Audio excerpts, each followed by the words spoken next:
This is the Brew World Order Podcast. Welcome to the Brew World Order Podcast. My name is Mike Curtin. If you haven't subscribed yet, well, let's get the show on the road. Happy Mother's Day to all you lovely mothers out there. This is episode number 44, and in this episode I sit down with Jack Lamb of Aslen Brewing Company in Bellingham, Washington. Jack talks to me about getting $500,000 loan at 23 years old, how normalizing mental and physical health keeps his business on the up and up, and how a local newspaper's crime investigator turned beer reviewer, yes, you heard that correctly, and how that guy's opinion means absolutely nothing in the end. You know, it's tough to hear negative opinions. I gotta tell you, I know firsthand. You know how often I hear your podcast is so boring it puts me to sleep at night? And that's just from my best friend. Well, we'll show him. I need everybody to stand up and start clapping their hands, because it's time for the podcast to begin. I hope you enjoy it. Hey guys, I'm Mike Curtin. This is the Brew World Order Podcast, and today I'm with Jack Lamb, owner of Aslen Brewing Company in Bellingham, Washington. Jack Lamb was born and raised in Seattle, Washington. After studying psychology and economics in Claremont, California, he came back to Seattle to a job at Microsoft, but initially quit before he even started his first day. He was in Seattle for about 6 days before he wound up moving to Bellingham to follow Megan, who would one day become his wife. Prior to that, Jack lived his life very differently, and it wasn't until his girlfriend, who had attended Huxley College of the Environment, put him on to a different way of thinking. They were done with the old ways of high fructose corn syrup and fast foods and started buying locally from farmers markets. Along the way, they had met some friends who had the same mindset, and that's where Jack met Frank Trossett. One night, Jack and Frank were hanging out having some craft beers at a local hangout called the Green Frog. That's where they got to talking about their future. Jack wanted to start his own business, and Frank wanted to be a head brewer at a brewery. There they decided that opening a brewery was the way to go. Frank continued to work on his craft while Jack drew up the business plans. And in the summer of 2013, they received the keys to the building that would home their brewery. And on May 19, 2014, they opened their doors as Aslen Brewing Company. And Jack Lamb is here with me today. Jack, how's it going? Hey, it's going good. Thanks for having me. Yeah, man, absolutely. So, how would you say that whole turning point when you moved to Bellingham with your girlfriend at the time to, start living a healthier life and all that? How do you think that affected your business today and also affected it when you first got into the industry? Yeah, I mean, it really defined it all, you could say. I mean, it's so funny because when Frank and I started this project, we thought we were going to be moving the brewery to Seattle. Like that was like, I thought I was going to spend my whole life in Seattle. I thought that was home. That's where my family is. And I thought that's where I'd be forever. So, Bellingham at the moment was a great place to be. And I was learning a lot. And it was so funny because as we were building, the business plan and we were meeting more people, we were getting involved in the beer industry in Bellingham specifically. We just started falling in love. I started becoming closer with the people in this town.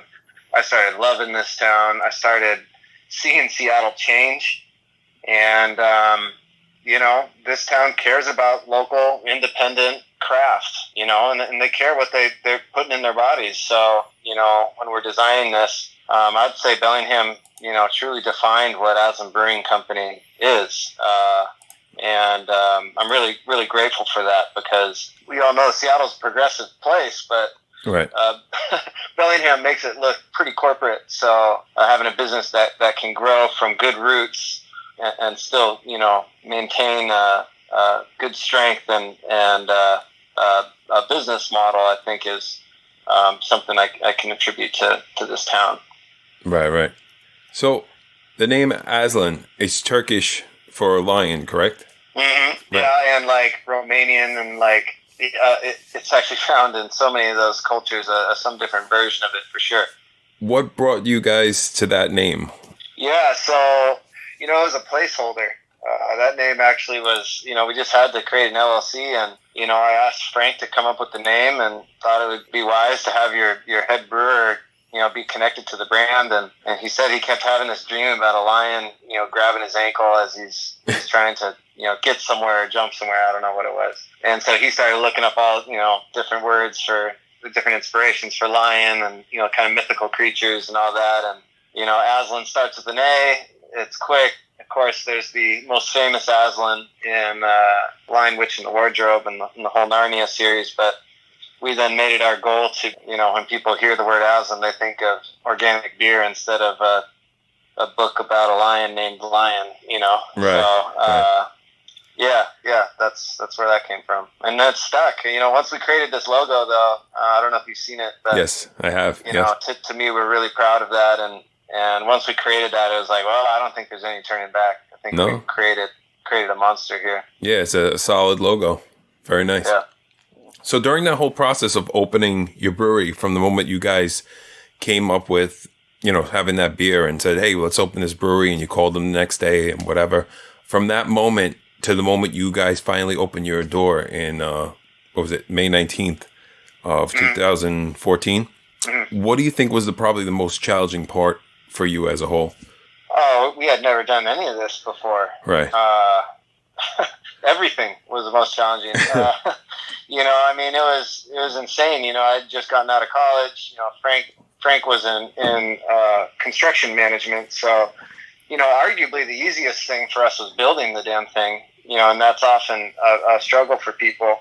The struggle for me, I had to learn how to swing a hammer and use a nail gun and build stairs and all this stuff. Yeah, we just had to learn how to be professionals. I think. I was 23 years old.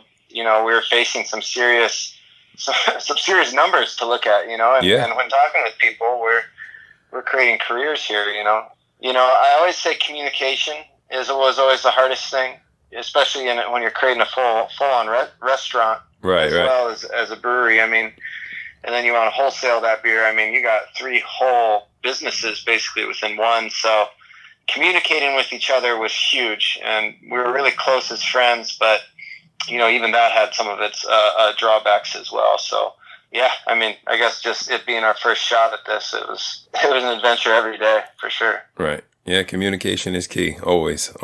Yeah. Where did you guys go about finding the capital to fund the business? I had a couple $100,000 that I was lucky enough to have at that moment in my life. Right. And you need a lot more than that to start a brewery. Oh yeah. And so so I got an SBA loan.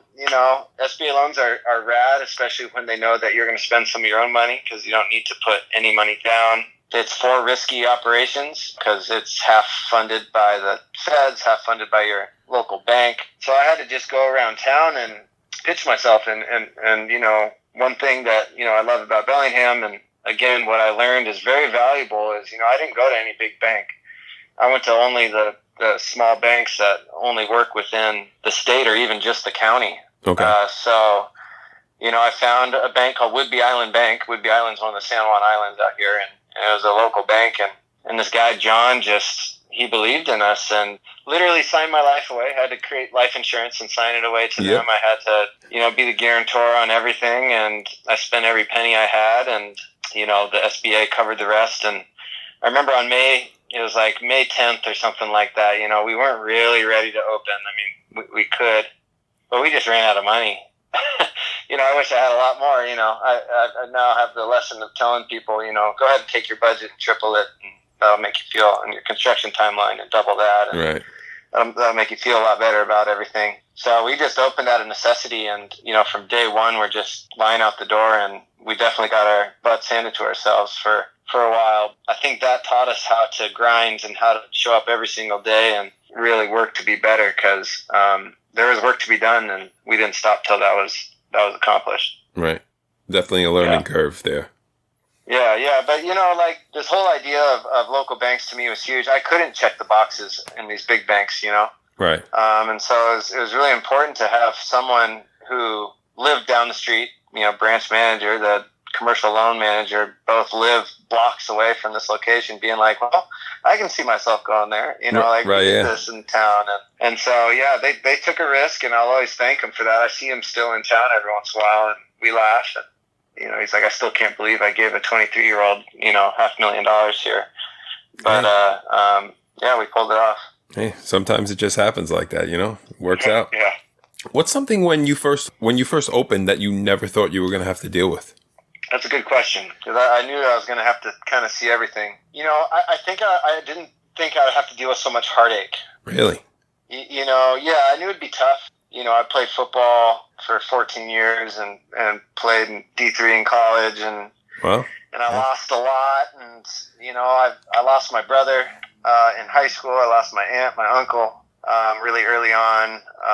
Didn't have my grandparents. Like, I've gone through a lot of stuff, man. Right. And right. Yeah. What's insane is that I thought business would be kind of this black and white thing, but I got so emotionally connected to this thing, and so did my partners, and we cared a lot. Man, when you disappoint someone or you didn't set someone up for success and they fail and they feel bad, or communication, you didn't communicate something and it made a project fall through the cracks, those things I didn't think I was going to be dealing with. I thought I was dealing that with my personal life. Right. I thought business would just be, creation and cash flow and all that. But I've had, sleepless nights and a lot of tears and a lot of heartache. So, right. Running a small business is tough.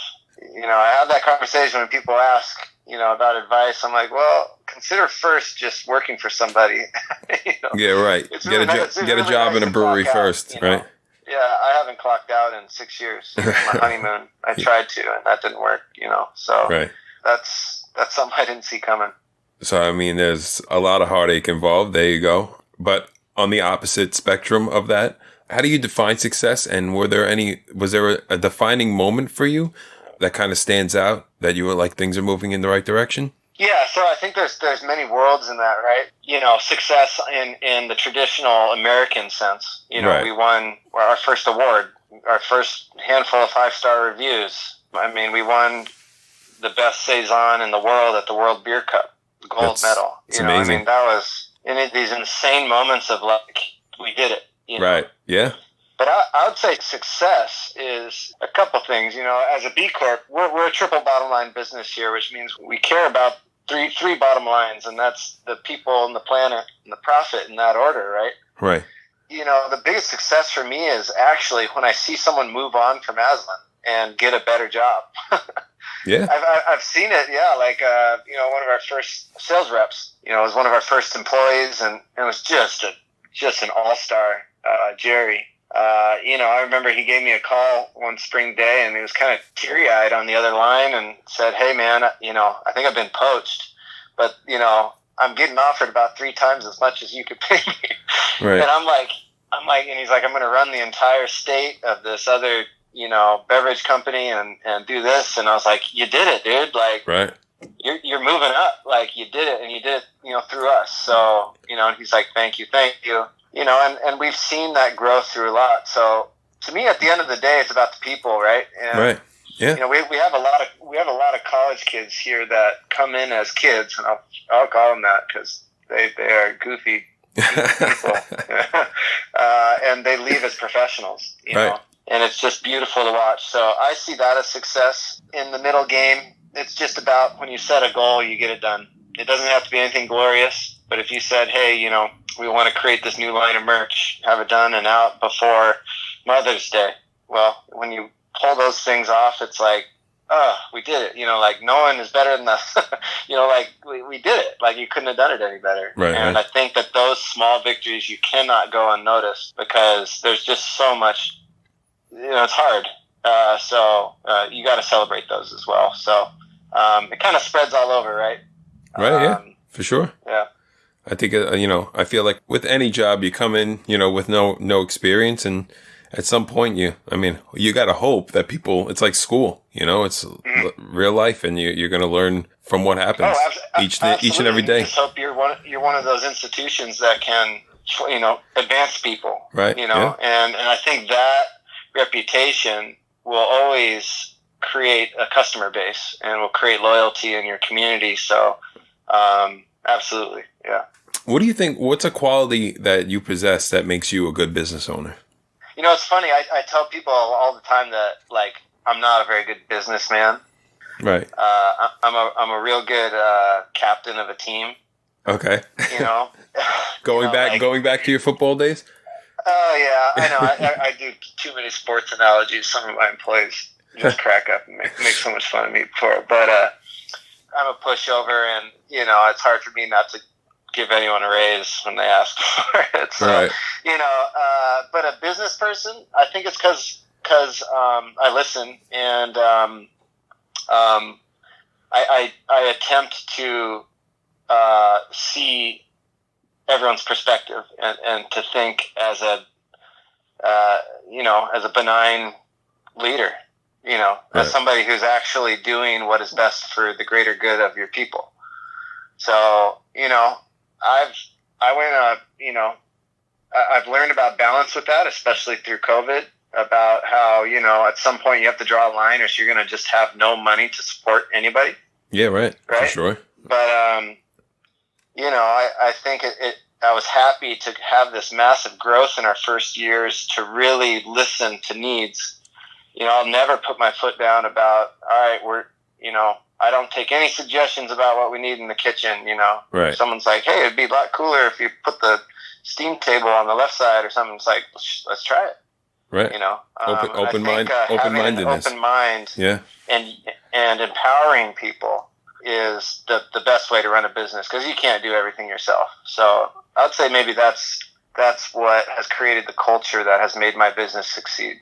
And you talk about before about the business being, like not taking a break in 6 years, you said?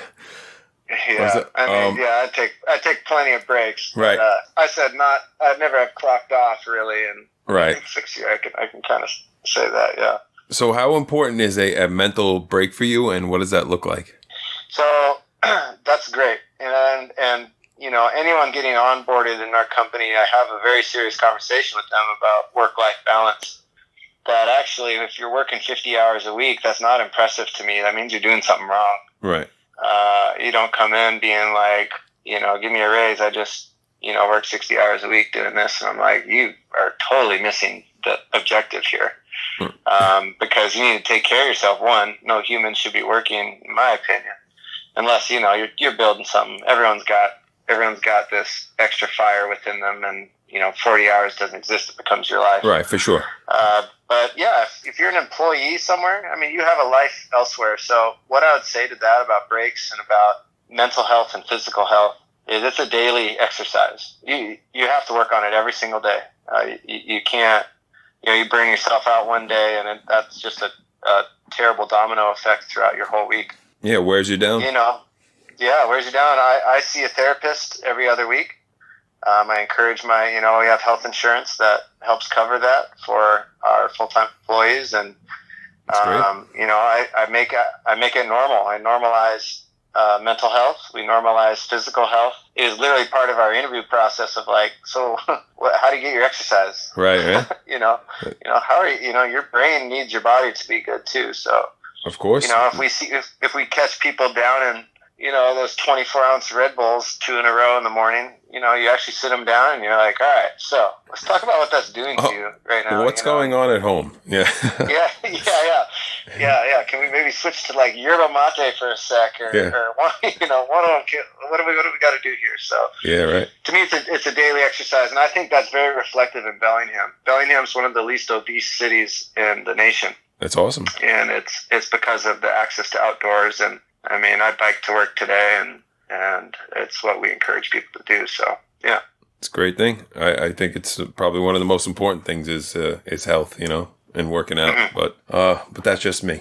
So what was that moment? I know you opened in 2014. At what point were things rolling along? Because you have 3 places open now. At what moment did you guys decide, like, hey, I think it's time we expand and open another tap room or open another? Yeah. I always had a pipe dream of opening a little tap room in Seattle. I think that was just because, again, I wanted to selfishly be closer to my parents. Right. Where your heart was. And yeah, totally. And, I definitely think my heart's in a couple places currently. The second location was the Aslen Depot. That came out of necessity, out of space for our barrel program, quite frankly. We needed more space to host our, we have hundreds of wine and whiskey barrels.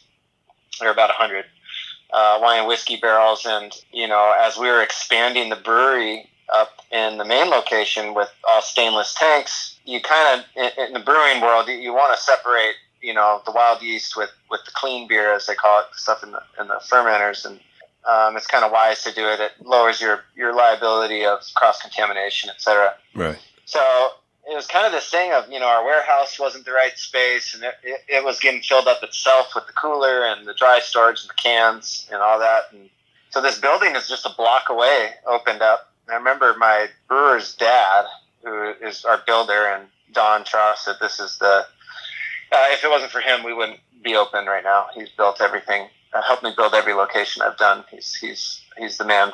Awesome. Anyway, he saw this building a block away and was like, yo, you should check this out. And it's another historic building.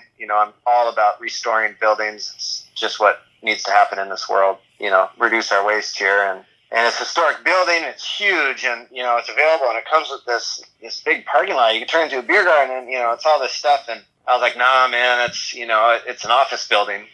And sure enough, when I walked in it, I was like, oh my God. And the brewer's dream is concrete floors and high ceilings, right.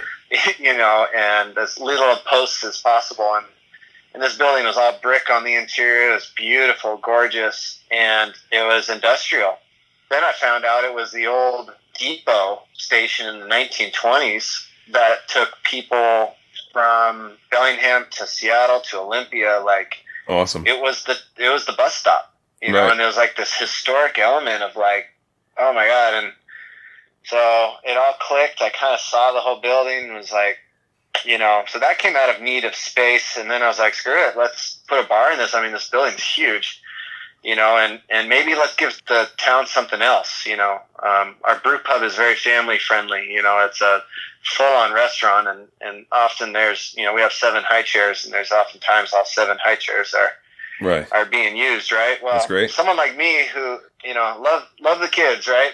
I'm trying to enjoy a few beers with my cohorts. I'd rather not be around children. So right, of course. We created a 21 and over tap room that, had 20 taps, and we could also feature beers around the world and an awesome wine list, and really create a 21 and over experience that is different from the experience up the street. So that came out of a desire to increase our reputation in quality and connection to more sophisticated products. So yeah, that was that. And then Seattle a couple years later was this opportunity I saw, and it was this tiny little, shotgun bar and new building, and worked with my buddy who needed a spot to open his first brick and mortar restaurant, and kind of created this pass-through window with a mirroring space. And now together we're operating. It's my best friend from high school.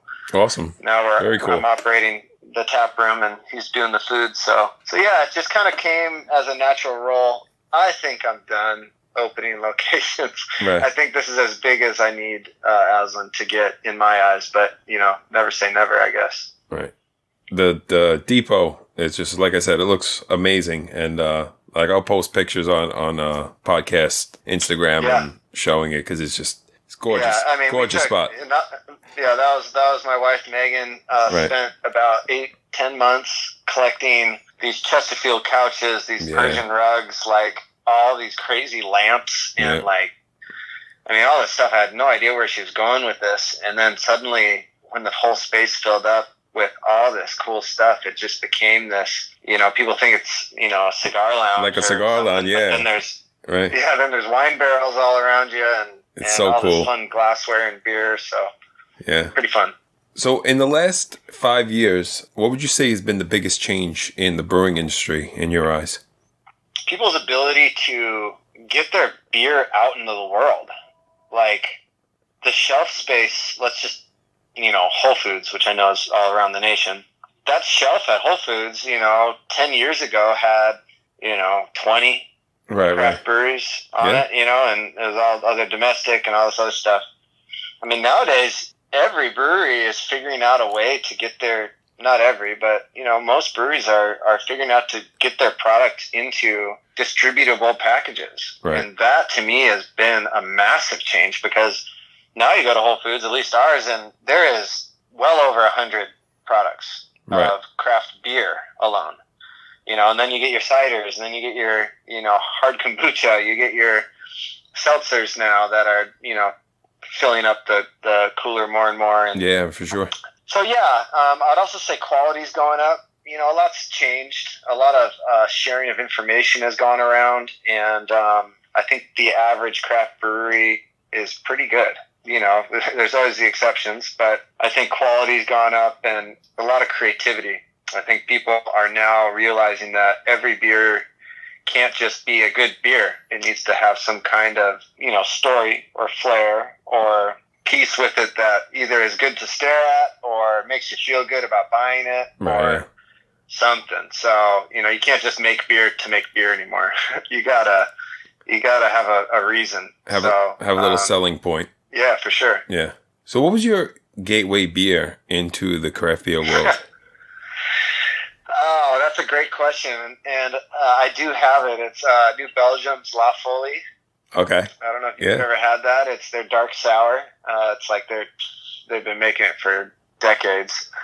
But I remember I would play like board games like Settlers of Catan or something with Frank and we'd all go to Elizabeth Station, which is the local bottle shop, and we'd, each grab one or two beers. And then, there's those big, back in the day, it was all bottles of 750 milliliter bottles, That's another thing that's changed is all the different formats that people are putting it into. Cans are ruling the world. Yeah, right. So we'd show up with a few of these, 750 mil bottles, and every time I'd grab a La Folie and just be like, all right, we're starting it off with this, dark sour that just tasted like, tart cherries and chocolate. And, it's just such a crazy beer to me that made me want to try other things. Right, yeah.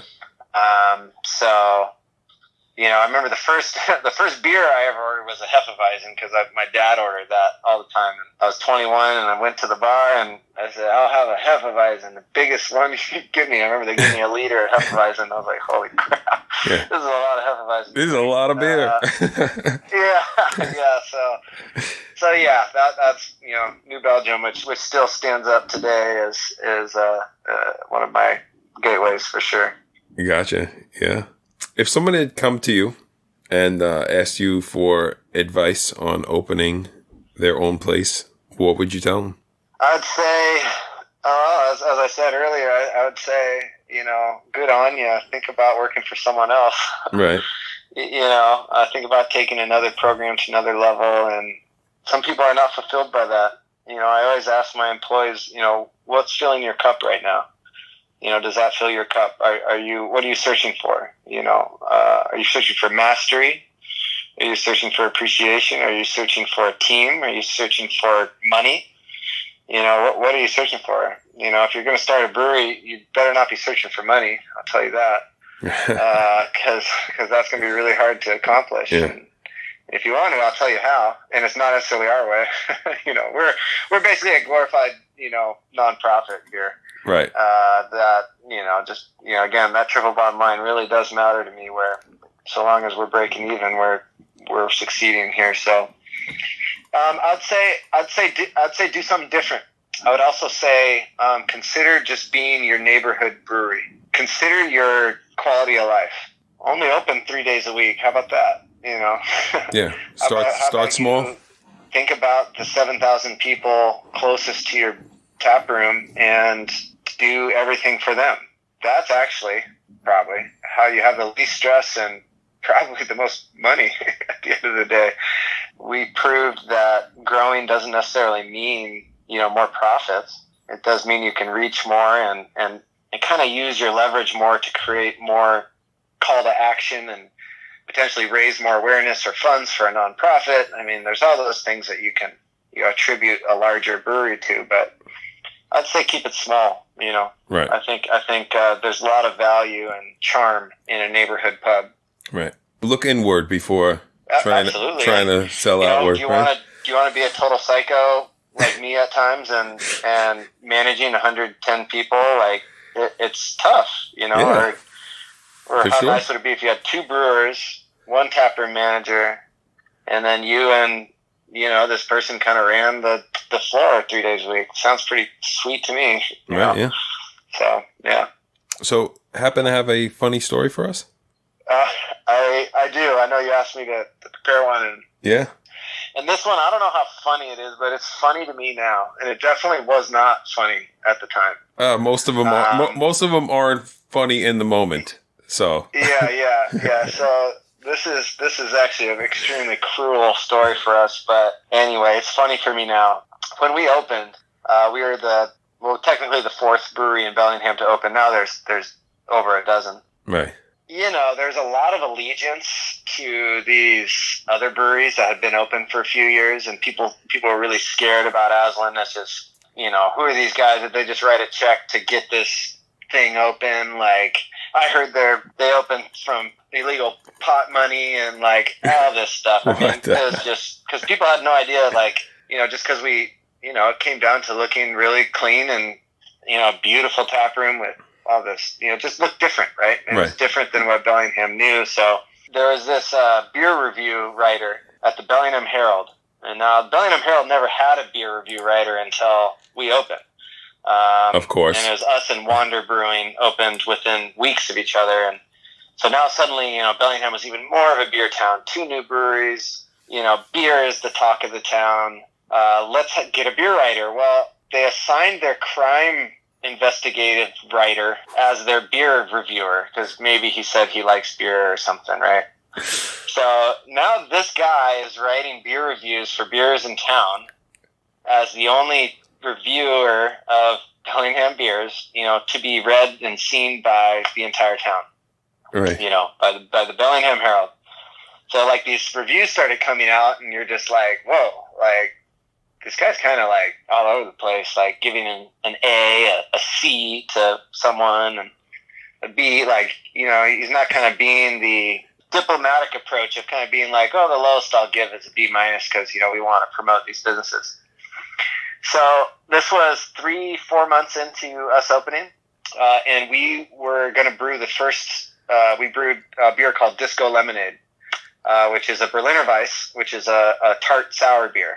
We woke up one day and someone's like, dude, did you see the review of Disco Lemonade? I was like, no. I opened up the article and a bunch of people had shared it with us and been like, damn. And it said F. Wow. And he's like, this beer is wretched. This beer, I think, is going to make people sick. In fact, I would rather drink the ketchup on my table than drink the rest of my beer in front of me. Jesus. Now, granted, again, this is the first sour at a Bellingham brewery, I'd made in town. And, right, yeah. It's kind of a new thing that's getting out there. And so we were just like, half of us were kicking the ground and cursing his name and mad. And the other people were like, well, is it bad? I don't know. I thought it was pretty good, all this stuff. Well, this is the funny part to me is that we ended up sending that beer to the GABF, the Great American Beer Festival, to be judged by BJCP judges. Right. And that very beer, the exact same batch, the beer that he gave an F, made it through the medal round at GABF. Wow. The notes of the 3 tasters being like exemplary, example, perfect example of Berliner Weiss, like very subtle, very fine, like love it, great tartness, all this stuff. And we got that, review, quote unquote, back about a month and a half later. And it was just one of these things that, you just shake your head and you're like, wow, like, yeah, this is the power of what people, and, ever since then, it was like water under the bridge and right. We've moved on. But when you get an F from a reviewer and then, that was a crime writer and the whole town's like, oh my God, Aslen beer is terrible now. The power of media, man. It's crazy, right? Oh my God. It was just like, it's funny now. And I tell you, every time I heard that guy's name for the next year and a half, I was just like, oh, people would bring it up to me 2 years later, being like, remember when that guy should wrote that article about drinking ketchup? Yeah. I was like, oh my God, dude. Make a ketchup flavored beer with his name is a jerk. Yeah, I should do that. I'm sure his review is somewhere out in the World Wide Web somewhere. So right. Someone wants to bring that up and share a 2014 review of a beer that made it to the medal round at GABF. Yeah. Good Lord. Let's give him a big hand here. So yeah, round of applause. Thanks a lot for nothing. Yeah, that's my sick, funny story. Yeah. Yeah. Quite sickening. Sorry about that. So yeah, it's all good, man. I mean, I've had a lot worse since, right. So it's all good. We've seen it all. Yeah, opinions aren't everything, I guess. Yeah.